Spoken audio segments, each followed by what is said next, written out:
पहलवानों और बीजेपी सांसद ब्रजभूषण शरण सिंह के बीच की लड़ाई और तल्ख होती जा रही है। दिल्ली में कैंडल मार्च तो गोंडा में ब्रजभूषण शरण सिंह ने इन महिला पहलवानों को क्या कहा है, हम आपको बताएंगे कैसे इन महिला पहलवानों की तुलना रामचरितमानस और रामायण के पात्रों से की है।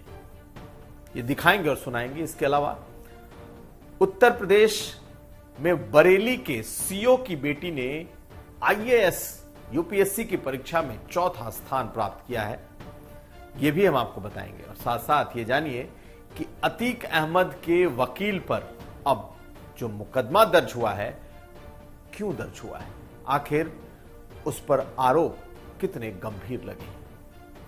नमस्कार, मैं हूं कुमार अभिषेक, आप देख रहे हैं यूपी तक। हम हाजिर अपना न्यूज शो आज का यूपी लेकर। तो ब्रजभूषण शरण सिंह फिलहाल थमते नजर नहीं आ रहे हैं। ब्रजभूषण शरण सिंह हर दिन महिला पहलवानों को लेकर लगातार बयानबाजी कर रहे हैं। कल उन्होंने आसाराम बापू से इस मामले की तुलना की थी। गुड टच और बैड टच को लेकर उन्होंने कांग्रेस के जमाने में मशहूर वकील और मंत्री रहे कपिल सिब्बल पर उंगली उठाई थी कि ये उनके दौर में बनाए गए कानून की वजह से ऐसा कुछ हो रहा है। तो आज ब्रजभूषण शरण सिंह ने गोंडा में जो कहा वो और चौंकाने वाला है।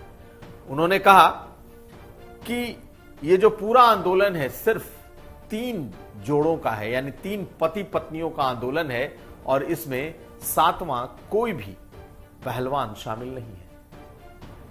विनेश फोगाट को उन्होंने मंथरा करार दिया और कहा कि जिस तरीके से कैकेयी को मंथरा ने भड़काया था, उसी तरीके से विनेश फोगाट ने पूरे पहलवानों को भड़काया है। आप सुनिए आज क्या कहा है ब्रजभूषण शरण सिंह ने। उसके बाद हम आपको यह भी दिखाएंगे कि इन महिलाओं का आंदोलन कैसे आगे बढ़ रहा है। तो मुझे लगता है कि जैसे मंथरा ने कुछ रोल प्ले किया था, कैकेयी ने कुछ रोल प्ले किया था, वैसे विनेश फोगाट मेरे लिए मंथरा बनकर के आई। ये मेरे लिए मंथरा बनकर के आई। पहली बार हजारों पहलवान थे, इस बार 3 पति 3 पत्नी,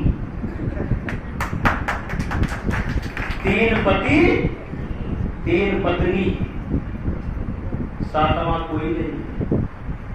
लेकिन जैसे आज हम मंथरा को धन्यवाद देते हैं, कैकेयी को धन्यवाद देते हैं,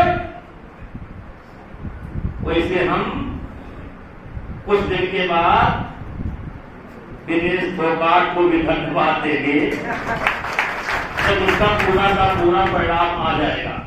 तो गोंडा में ब्रजभूषण शरण सिंह एक बार फिर इन पहलवानों पर निशाना साध रहे थे। बजरंग पुनिया, विनेश फोगाट, साक्षी मलिक, वो इन तीनों को सिर्फ इन 3 लोगों का ही ये आंदोलन कह रहे हैं और 3 पति पत्नियों का आंदोलन। लेकिन उधर दिल्ली में आज पहलवानों का धरना, या यूं कहें पहलवानों का एक पूरा दस्ता जो है वो इंडिया गेट तक पहुंच गया।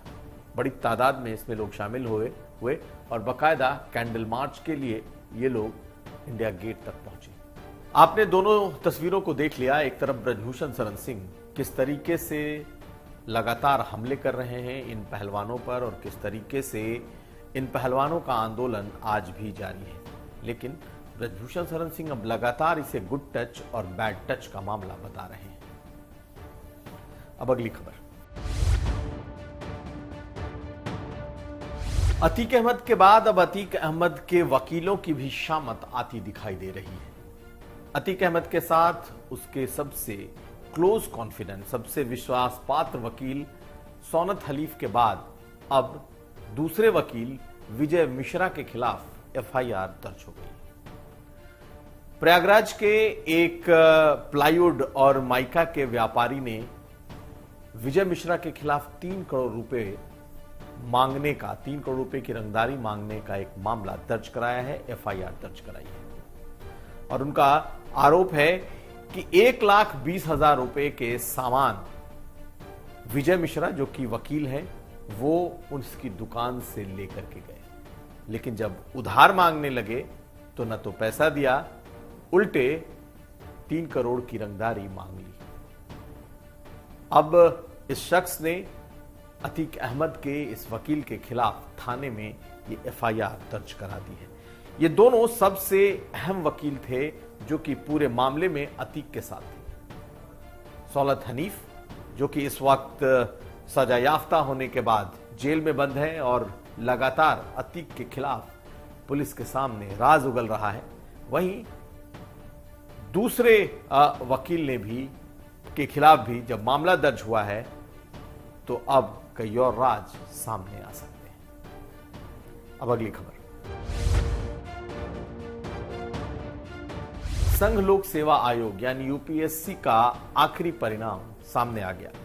यानी यूपीएससी में इस बार जितने लोगों ने सफलता प्राप्त की है, आज सबकी लिस्ट, सबकी सूची सामने आ गई।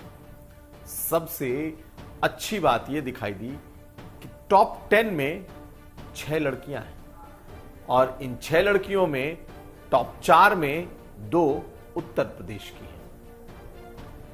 चौथे नंबर पर बरेली की स्मृति मिश्रा ने अपना स्थान पाया है, जो कि बरेली के ही सीओ, जो डीएसपी पद पर तैनात हैं, राजकुमार, उनकी बेटी हैं। दिल्ली में लॉ की पढ़ाई कर रही थी और आज जब रिजल्ट आया तो अपने पिता को फोन करके बताया कि अब मैं आईएएस बन गई। बरेली में उसके घर पर खुशी का ठिकाना नहीं था और बधाई देने वालों का तांता लगा रहा है। इस वक्त कई ऐसे नाम हैं जिन्होंने उत्तर प्रदेश से इस परीक्षा में बाजी मारी है, लेकिन टॉप 10 की चर्चा सबसे ज्यादा है। जब चौथे रैंकर स्मृति मिश्रा के पिता से संपर्क करने की कोशिश की गई तो पता चला कि वो इस वक्त डीएम की मीटिंग में ही बैठे हैं। तो कईयों के लिए दोगुनी खुशी, उत्तर प्रदेश के लिए भी खुशी इस बात की कि लड़कियों ने अपना परचम यूपीएससी की परीक्षा में लहरा दिया है। तो ये था आज का यूपी। हम फिर हाजिर होंगे, तब तक आप देखते रहिए यूपी तक।